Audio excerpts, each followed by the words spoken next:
기독교의 중심 인물이자 인류 역사상 가장 큰 영향을 끼친 인물 중 하나인 예수 그리스도의 생애는 주로 신약 성경의 사복음서 마태, 마가, 누가, 요한복음의 기록을 바탕으로 전해집니다. 예수님의 삶은 크게 탄생과 유년기, 공생애 공식적인 사역 준비기, 3년여의 공생애, 그리고 고난과 십자가, 처형, 부활과 승천으로 나눌 수 있습니다. 1.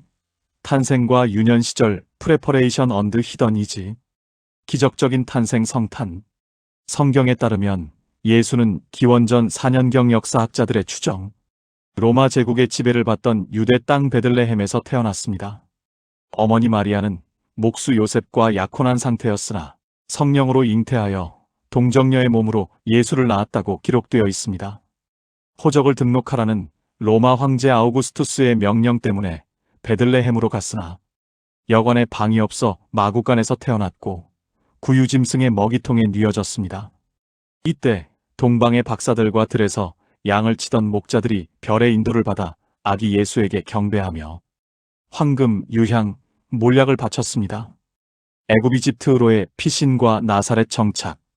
당시 유대의 분봉왕이었던 헤롯은 유대인의 왕이 태어났다는 소식을 듣고 권력의 위협을 느껴 베들레헴 인근의 2세 이하 산의 아이들을 모두 죽이라는 잔혹한 명령을 내립니다. 그러나 요셉이 꿈에 천사의 지시를 받아 가족을 이끌고 이집트로 피신하여 목숨을 구합니다. 헤롯 왕이 죽은 후 가족은 이스라엘로 돌아와 북부 갈릴리 지방의 작은 마을인 나사렛에 정착하게 되며 이로 인해 예수는 나사렛 예수라고 불리게 됩니다. 성전에서의 12세 소년 예수. 예수님의 유년기에 대한 기록은 성경에 거의 남아있지 않지만 누가복음의 12세 때의 일화가 하나 기록되어 있습니다. 유월절 명절을 맞아 부모와 함께 예루살렘 성전에 올라갔을 때 예수는 율법학자들 사이에서 듣기도 하고 묻기도 하며 놀라운 지혜를 보였습니다. 부모가 그를 찾았을 때 내가 내 아버지의 집에 있어야 할 줄을 알지 못하셨나이까라고 대답하며 자신의 신성한 정체성을 암시했습니다. 이후 약 30세가 될 때까지 나사렛에서 목수일을 하며 부모를 순종하며 평범하게 성장했습니다. 2. 공생의 준비 프레퍼레이션 포 미너스트리. 세례 요한의 세례. 예수님이 약 30세가 되었을 때 공적인 사역 공생애를 시작하십니다.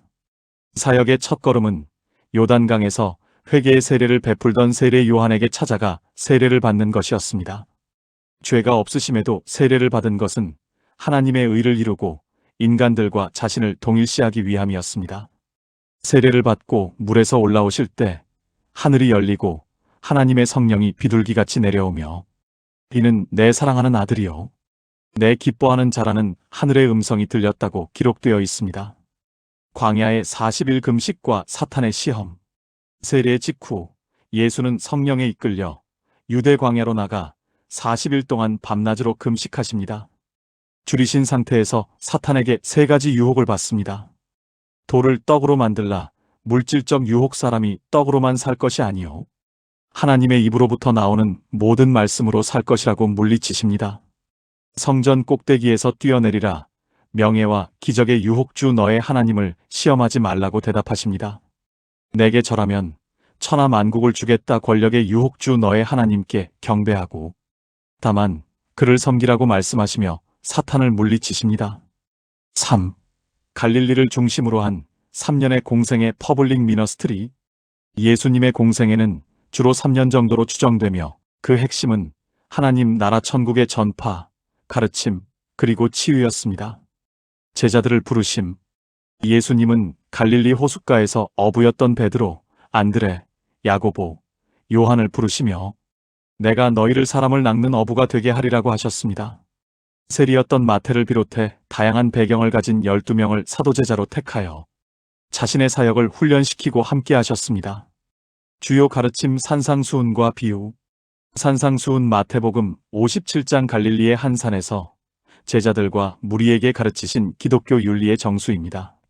심령이 가난한 자는 복이 있나니로 시작하는 팔복팔복을 비롯해 원수를 사랑하라, 구제와 기도주 기도문이 올바른 방법, 비판하지 말라 등의 가르침을 주셨습니다. 특히 형식적인 율법주의를 넘어 마음의 동기와 사랑을 강조하셨습니다. 비유를 통한 가르침 일상적인 소재를 활용해 천국의 비밀을 가르치셨습니다.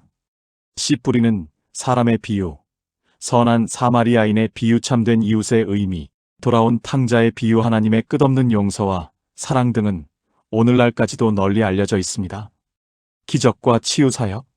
예수님은 자신이 메시아 구원자임을 나타내고 긍휼을 베풀기 위해 수많은 기적을 행하셨습니다.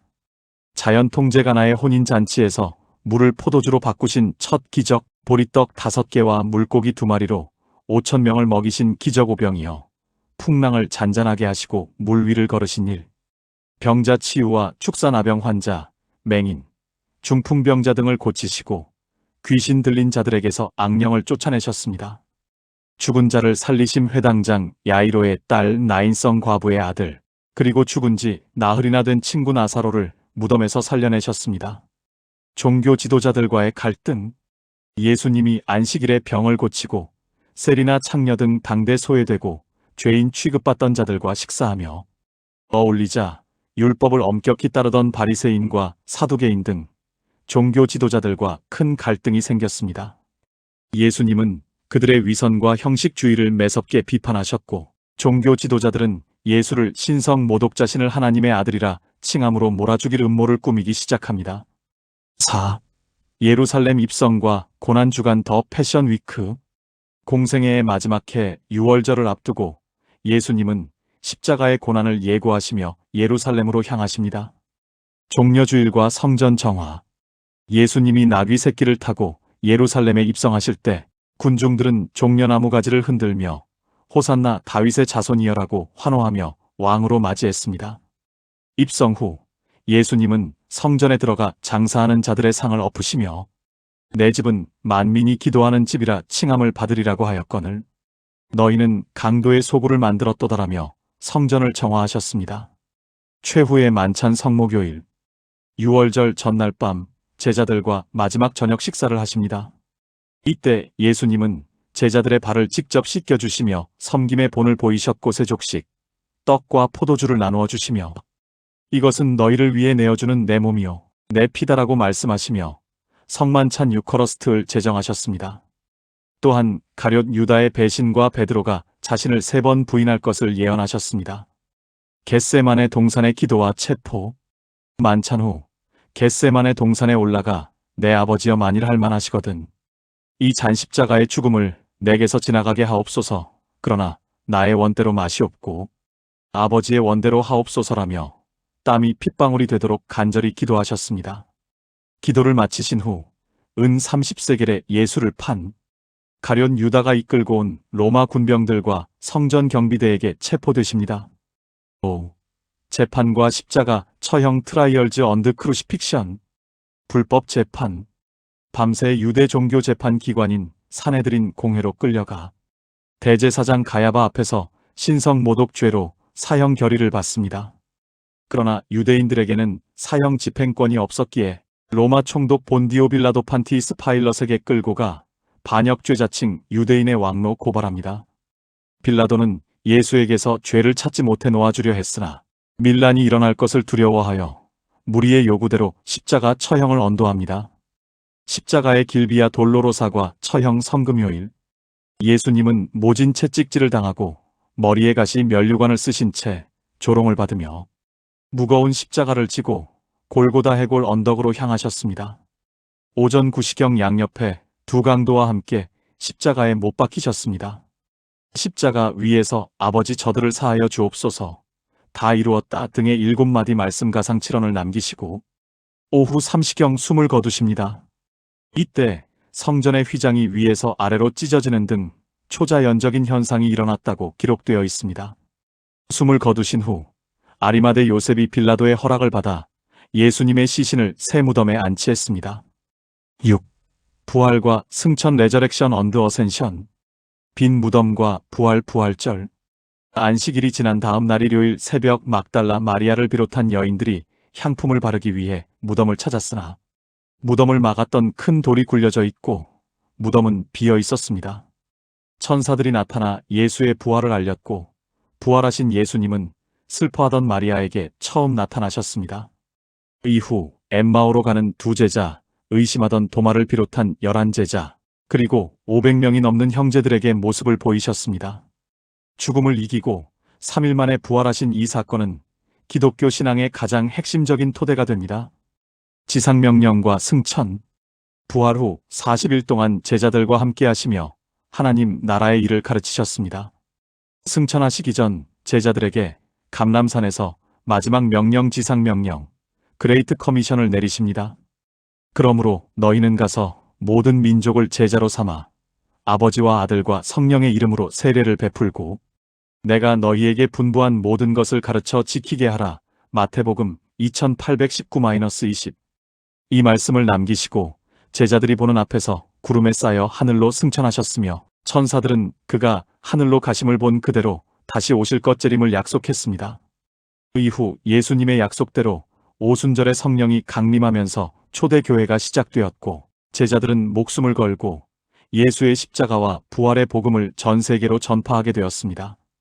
예수 그리스도의 33년 남짓한 생애, 특히 3년간의 짧은 공생에는 사랑과 용서, 섬김의 모범을 보여주었으며 그의 십자가, 대속과 부활은 전 세계 수십억 명의 신앙의 근간이자 서양 역사와 문화를 넘어 인류 역사 전반을 완전히 뒤바꿔 놓은 결정적 사건으로 평가받고 있습니다. 우리가 사용하는 기원전 BC, 비포 크라이스트과 기원 후 AD, 에노 다미니 역시 예수님의 탄생을 기점으로 나누어집니다. 구독과 좋아요는 채널 운영에 큰 힘이 됩니다. 감사합니다.